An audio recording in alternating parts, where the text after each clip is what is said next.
Study IQ IAS, आपका selection हमारा मिशन। दोस्तों 2018 में infrastructure leasing and financial service ILFS का डिफॉल्ट होता है और पूरा फाइनेंशियल सेक्टर कोलैप्स हो जाता है। लोन्स रुक जाते हैं, क्रेडिट पूरा फ्रीज हो जाता है और लोगों का जो ट्रस्ट होता है upon non banking financial institutions वो पूरी तरीके से हट जाता है। आप देखेंगे ऐसा ही कुछ हाल अभी हमको देखने को मिलता है अपॉन प्राइवेट यूनिवर्सिटीज़ जो इंडिया की हैं, प्राइवेट कॉलेजेस के ऊपर।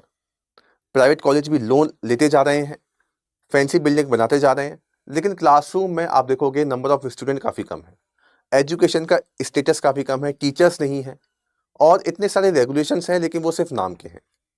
अब सवाल ये उठता है कि क्या हम अपने एजुकेशन सेक्टर को बचा सकते हैं? क्या हम अपने एजुकेशन सेक्टर को प्रोटेक्ट कर सकते हैं ताकि वो अगला फाइनेंशियल क्राइसिस ना बन जाए जैसे ILFS का हो गया? तो ये जो कंपैरिजन है इस आर्टिकल में करने की कोशिश की गई है, आज इसी को हम समझेंगे और इसके लिए हम क्या क्या कर सकते हैं इस पर भी हम थोड़ी सी नज़र डालेंगे। तो आप देखोगे इसका जो कंटेक्स्ट है, आप देखेंगे कि इंडिया की जो एजुकेशन सिस्टम है वो रैपिडली एक्सपेंड कर रही है।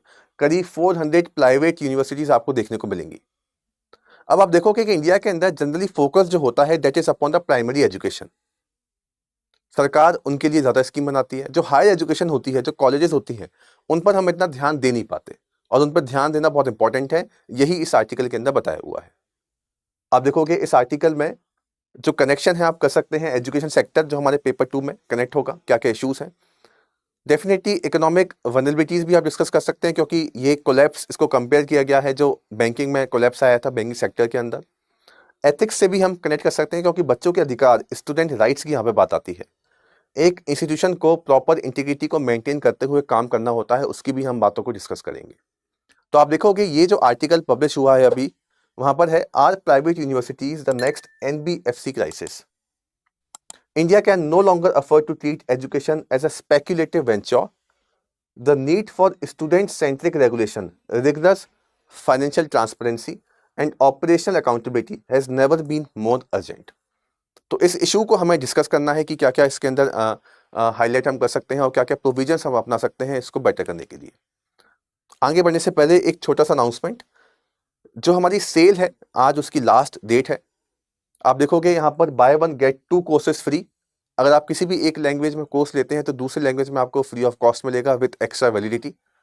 इसके अलावा साइकोलॉजी का जो फाउंडेशन बैच है, जुलाई बैच, वो हम एंड करने वाले हैं आज। तो आप हमारी एप्लीकेशन वेबसाइट पर जाकर दोनों की डिटेल्स ले सकते हैं। इशू को समझने की कोशिश करते हैं। तो देखिए पहले NBFC क्राइसिस में क्या हुआ था, आपको जैसे पता होगा कि 2018 में एक क्राइसिस आता है। आप इसके बारे में रीड कर सकते हैं। ऑल्दो हमारा ऑब्जेक्टिव कुछ और है, हमें इसको कंपेयर करना है एजुकेशन सेक्टर से। हुआ क्या था, वही लोन लिया गया, फिर लोन की भरपाई हो नहीं पाती। अलग अलग जो रियल एस्टेट कंपनीज हैं वो लोन लेती हैं, वो अपना पैसा दे नहीं पाती, सब कोलैप्स हो जाता है, क्रेडिट पूरा फ्रीज हो गया, ओके, लिक्विडिटी मिसमैच हो गया, रियल एस्टेट कोलैप्स हो गया। अब ऐसा ही कुछ कुछ आप देखोगे हमें देखने को मिल रहा है प्राइवेट यूनिवर्सिटीज़ के अंदर। अब हम देखेंगे कि जो प्राइवेट यूनिवर्सिटीज़ हैं वो अपने आप को एक्सपेंड कर रही हैं। अब इनका बिजनेस मॉडल क्या है, दैट फाइनेंस इंफ्रास्ट्रक्चर, दैट पे पैसा लेती हैं, अपना इंफ्रास्ट्रक्चर बनाती हैं।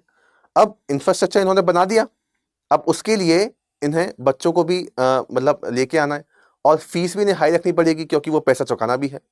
इसी वजह से हाई ट्यूशन फीस होती है क्योंकि रिटर्न ऑन इन्वेस्टमेंट एक्सपेक्ट कर रहे हैं वो कुछ। अब डेफिनेटली अगर हाई फीस आएगी तो सब लोग उसको अफोर्ड कर नहीं पाएंगे, तो वहां से क्या होगा, वहां से लो एनरोलमेंट होंगे, लो रिटर्न निकल के आएगा। तो ये इस तरीके का लूप बन गया कि लोन पे पैसा उठाया, फैंसी बिल्डिंग बनाई, अच्छे अच्छे एडवर्टाइजमेंट किए और इसी वजह से ट्यूशन फी हाई कर दी। आप देखोगे नॉर्मल किसी भी प्राइवेट कॉलेज की 3 से 4 लाख से फीस कम होती नहीं है, ये तो मिनिमम है और ऊपर तो बहुत जाती है, हाई जाती है। ऐसा वो क्यों करते हैं, क्योंकि उनको अपना इन्वेस्टमेंट वापस लेके आना है, लेकिन इसी फीस की वजह से इनरोलमेंट नहीं हो रहे। Infrastructure built without faculty planning, आपने बिल्डिंग बना दी, आपने पैसा खर्च किसके ऊपर कर दिया, आपने पैसा खर्च कर दिया मार्केटिंग के ऊपर, ब्रांडिंग के ऊपर, ठीक है, मार्केटिंग, ब्रांडिंग, ब्रोशर बना दिए, क्लासरूम अच्छे बना दिए, लेकिन क्लासरूम के अंदर जब तक टीचर्स ही नहीं होंगे तो वो कैसे प्रोसेस पूरी हो पाएगी। तो ये सारा सिनेरियो आप देखने को मिलेगा आपको प्राइवेट यूनिवर्सिटीज़ के अंदर। अब देखो ये जो प्रोसेस अगर लूप घूमता रहेगा, मान लीजिए एक इंस्टीट्यूशंस हैं, 2 हुई, 3 हुई, तो 400 प्लस प्राइवेट यूनिवर्सिटीज़ हैं। अगर 100 यूनिवर्सिटीज़ के अंदर भी ऐसा लूप बनता है तो पूरा सिस्टम कोलैप्स हो जाएगा और ये आप देखोगे कि ऐसा ही प्रोसेस चलता आ रहा है और इसको रोकना, इसको कंट्रोल करना बहुत इंपॉर्टेंट है।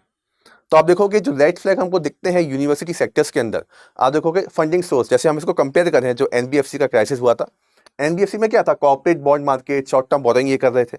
यहाँ पर ये लोग लेते हैं बैंक लोन, प्राइवेट इक्विटी, ठीक है। रेवेन्यू जनरेशन इनका भी वोलेटाइल है, ट्यूशन डिपेंडेंट, बच्चे आएंगे, बच्चे फीस देंगे तो काम होगा, ठीक है। इनका भी क्या था, interest income from risky loans तो दे दिए, रिस्की लोन्स दे दिए।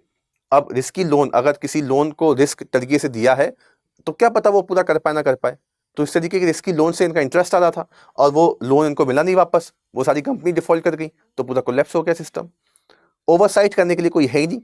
प्राइवेट यूनिवर्सिटीज पर देखोगे आप, यूजीसी के नॉर्म्स तो हैं, यूजीसी है, एआईसीटी है, एनएएसीबी है, लेकिन वीक रेगुलेशन है, वीक स्टेट रेगुलेशन है। और यहाँ पर भी आरबीआई का जो ओवरसाइट था, अब तो खैर 2018 के बाद वो बढ़ गया, लेकिन उससे पहले बहुत कम था। और नुकसान किसको होता है इन सब चीज़ों का, definitely the consumer is at risk. यहाँ पर बच्चे रिस्क पे हैं, यहाँ पर उनके माँ बाप रिस्क पे हैं, और यहाँ पर जो रिटेल बॉन्ड इन्वेस्टर्स थे उनका रिस्क था। ये कोलैप्स हो गया, ये mid course drop out that default हो जाते हैं काफ़ी इंस्टीट्यूशंस। और यहाँ पे तो आपको पता ही है कि एनबीएफसी के अंदर लिक्विडिटी पूरी फ्रीज हो गई थी, ओके, सिस्टमेटिक कोलैप्सेस आ गए थे काफ़ी सारे। तो आप देखोगे कितना बड़ा हम एनालॉजी क्रिएट कर सकते हैं और ये किस तरीके से काम करता है, सेम प्रोसेस में जा रहा है और कभी भी कोलैप्स हो सकता है। Therefore it is very important कि इस पर एक सुपरविजन हो, इस पर एक रेगुलेशन बने, यूजीसी कुछ करे, सरकार कुछ करे, एआईसीटीई कुछ करे, स्टेट कुछ करे, कुछ रिस्पॉन्सिबिलिटी उनको लेनी पड़ेंगी, नहीं तो बच्चों का जो भविष्य है, माँ बाप का जो पैसा है, जो उनका हार्ड एंड मनी है, वो इसी तरीके से वेस्ट होता जाएगा। अब देखो कुछ एग्जांपल्स भी यहाँ पर हैं, कुछ केस स्टडीज आप देख पाओगे, जैसे गुजरात के अंदर private universities admitting twice their sanction strength, poor infrastructure है, स्टाफ है ही नहीं, अब ट्वाइस उन पे सैंक्शन स्ट्रेंथ भी नहीं है, उससे डबल बच्चे दे रहे हैं, क्यों? क्योंकि ट्यूशन फीस देती नहीं है, रिटर्न आरओआई अपना बढ़ाना है। और उसके बदले क्या किया, देखो बच्चे, मान लीजिए पहले एक बच्चा ले रहे थे, मान लीजिए 60 सीटें थी एक पर्टिकुलर ब्रांच के अंदर, तो 60 के कर दिए 120, वहां से पैसा बढ़ा, और स्टाफ को भी कर दिया कम, पूरा इंफ्रास्ट्रक्चर कर दिया, बच्चों को फैसिलिटीज नहीं दी, तो अपने आप भी आप देखो दोनों तरीके से पैसा आ गया। और इम्पैक्ट किस पे गया? इम्पैक्ट गया बच्चों के ऊपर। कर्नाटका में आप देखोगे exorbitant fees charge in violation of government rules, student misled with false job internship promises.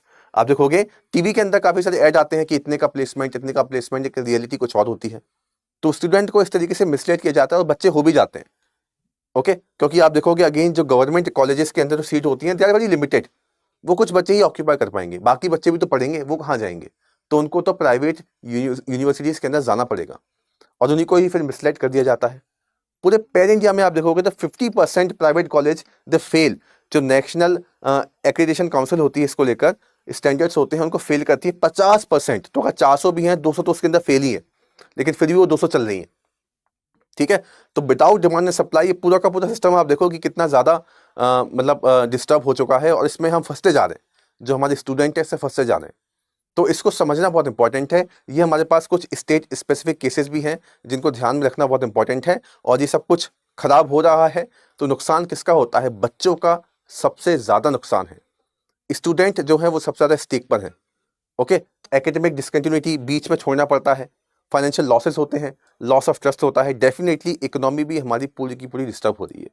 जो एनपीए देखोगे एजुकेशन फाइनेंस सेक्टर में बढ़ता जा रहा है, poor return on national investment in education loans, ठीक है ना, ओके। गवर्नमेंट के लिए आप देखोगे पब्लिक बैकलैश होगा, लॉ सूट्स फाइल होंगे, रेपुटेशन डैमेज होगी रेगुलेटरी बॉडीज़ की, क्योंकि यूजीसी की गाइडलाइन के थ्रू ही बनते हैं फिर वो कॉलेज, वहाँ पे जो करिकुलम डिज़ाइन होता है यूजीसी आता है, एआईसीटीई आता है, तो डेफिनेटली उनका भी नाम खराब होता है। तो देयरफॉर ये जो फॉल आउट है इसके काफ़ी सारे हैं। अगर इस क्राइसिस को हमने सही तरीके से नहीं समझा तो उस क्राइसिस को समझना बहुत इंपॉर्टेंट है, तभी जो है हमारी बात बन पाएगी। तो इसमें हमें देखने को मिलेगा कि जो इंस्टीट्यूशंस की अकाउंटेबिलिटी है उसमें काफ़ी कमी है, गाइडलाइंस कुछ और हैं, ऑन द ग्राउंड काम कुछ और होता है। ये एक बहुत बड़ा इशू है। हमारे पास कोई सेंट्रल डेटा बेस नहीं है फॉर प्राइवेट यूनिवर्सिटीज फाइनेंसेस, तो एक प्रॉपर तरीके का सेंट्रलाइज सिस्टम बनाना पड़ेगा। डेफिनेटली देखो पब्लिक प्राइवेट के साथ में ही काम होता है, तो ऐसा नहीं कि सरकार अपना काम किए जा रही है, सरकारी कॉलेज बनते जा रहे हैं। प्राइवेट यूनिवर्सिटीज़ काफ़ी अच्छी भी हैं इंडिया के अंदर, लेकिन जो एकदम से ये बढ़ती जा रही है इन पर कंट्रोल करना बहुत इंपॉर्टेंट है। तो हमें एक सेंट्रल डेटा बेस बनाना पड़ेगा ताकि हम सबका एक डेटा तैयार कर सकें। फी हाइक जो हो जाती है विदाउट पब्लिक नोटिफिकेशन और हियरिंग, इन पर कंट्रोल करना पड़ेगा। जो मिसलीडिंग प्लेसमेंट है उन पर हमें ध्यान रखना पड़ेगा। जो ब्रोशर्स में किए जाते हैं, मिसलीड किया जाता है, मार्केटिंग जिस हिसाब से की जाती है। कोई भी स्टूडेंट ग्रीवियंसेस रिड्रेसल मैकेनिज्म नहीं है। काफ़ी प्राइवेट यूनिवर्सिटीज़ के अंदर तो बच्चा जाए तो जाए कहाँ, किससे बात करे, ये भी बहुत बड़ा इशू है। तो इन सबको ध्यान में रखना बहुत इंपॉर्टेंट है और इनको ध्यान में रखने के लिए हमें यूजीसी की कमियों को देखना पड़ेगा। ओके, जैसे UGC does not mandate full financial disclosure, reluctant to penalize erring institutions. Again आप देखोगे काफ़ी सारे लूप होल्स हैं, करप्शन काफ़ी ज़्यादा है। तो अगर किसी भी इंस्टीट्यूशन के अंदर कोई मान लीजिए कोई गलती है भी तो वो फिर निकल जाता है, पास हो जाता है, ठीक है। उसके ऊपर कोई पेनलाइजेशन या उसके ऊपर कोई स्ट्रिक्ट पनिशमेंट या रेगुलेशंस ऑर्डर पास नहीं किए जाते। आउटकम बेस्ड ऑडिट आपको बहुत कम देखने को मिलेंगे क्योंकि quality of education standard criteria नहीं है। इनमें आप देखो ओवरलैप है, AICTE कुछ और बोलती है, स्टेट बॉडीज कुछ और बोलती हैं, तो इनके बीच में ही टर्फ चलता रहता है, इनके बीच में ही तनाव चलता रहता है, जिसकी वजह से वीकर अकाउंटेबिलिटी हो जाती है। तो ये इश्यूज आप देख पाएंगे और डेफिनेटली जैसे मैंने आपको बताया था कि GS2 GS3 के अलावा GS4 में भी हम कनेक्टिविटी देखेंगे क्योंकि सब टॉपिक्स आप देखोगे क्योंकि एजुकेशन तो इतना बड़ा टॉपिक है कि आप इसको कहीं से भी कनेक्ट कर सकते हैं। Should education be run as a business or a public good? This can also be presented as an example, as a case study. You can also use this in your essay paper. Ethical question का निकल के आता है कि इस तरीके से जो एस्पिरेशनल यूथ हैं इनको हम एक्सप्लॉइट कर रहे हैं तो ये ठीक है क्या? इस तरीके से जो बिजनेस किया जा रहा है जस्ट फॉर द प्रॉफिट, ये ठीक है या नहीं? एजुकेशन को हमने एक व्यापार की तरह बनाना शुरू कर दिया है, तो इसको कहाँ तक हम सही कह सकते हैं? Job prospects, miss representation of facilities और प्रीडेटरी फी स्ट्रक्चर, ये कहाँ तक ठीक है? एक्सप्लॉइट जो किया जा रहा है बच्चों को, उनके माँ बाप को, ये कहाँ तक ठीक है? तो ये कुछ एथिकल क्वेश्चंस हैं जो हमको समझने पड़ेंगे और इनको एथिकल कंसर्न के हिसाब से देखना पड़ेगा कि लोगों को कितना नुकसान हो रहा है इस पर्टिकुलर चीज़ की वजह से। तो अब इसके लिए कुछ अगर हम सजेशन की बात करें तो definitely financial audit is very important. जितनी भी प्राइवेट इंस्टीट्यूशंस हैं उनका एक प्रॉपर फाइनेंशियल ऑडिट होना चाहिए ताकि हम समझ सकें कि इनकी स्थिति क्या है, ये कितने पानी में है। इनरोलमेंट लिंक्ड एक्सपेंशन अपन कर सकते हैं, ठीक है। इसके अलावा student first model, minimum service guarantees, library, hostel, faculty ratio जो है ये स्टूडेंट को ये चाहिए। उनको चाहिए कि अच्छी लाइब्रेरी हो, किताबें हो, हॉस्टल फैसिलिटीज़ हो, टीचर्स हो, ये सब हो। ओके, एक fee regulation board is very important हर एक स्टेट के अंदर ताकि फी पर कंट्रोल लगा सके। जो अनाप शनाप फीस बोल देते हैं प्राइवेट इंस्टीट्यूशंस, उस पर कंट्रोल लग सके।